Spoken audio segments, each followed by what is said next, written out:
Previously on Bible Stories 101, famine ravages the land and Egypt has prospered, as people from all the lands surrounding Egypt have come to buy food, filling the kingdom's coffers. Joseph, now known as Zaphenath-Paneah in Egypt, was happily married and enjoying all the comforts as prime minister of the world's most powerful nation. Life was good, but yet again, it was about to get complicated. Joseph's brothers had come to Egypt to buy grain.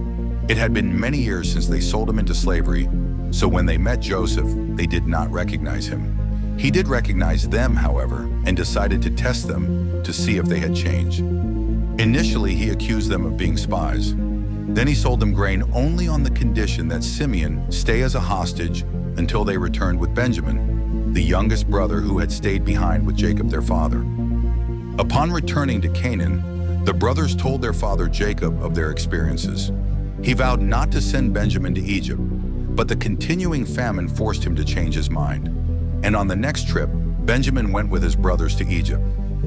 When they arrived, Joseph treated them royally, weeping openly at the sight of his youngest brother.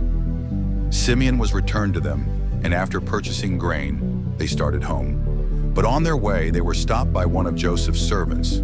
He accuses them of stealing Joseph's silver cup, and the cup is found in Benjamin's bag, where Joseph had placed it.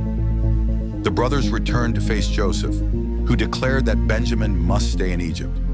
At this point, Judah pleaded with Joseph, saying that it would break their father's heart if Benjamin didn't return home with them. Judah's offering to stay in Benjamin's place is one of the most moving passages in the Old Testament. Overcome with emotion, Joseph revealed himself as their brother. At first, the brothers were afraid that Joseph would take revenge against them, but were soon convinced of Joseph's genuine forgiveness. Judah's plea on Benjamin's behalf was evidence of the change that Joseph had hoped to find in his brothers. After being sent back to Canaan with gifts for their father, the brothers tell him of Joseph's invitation to return to Egypt as a family.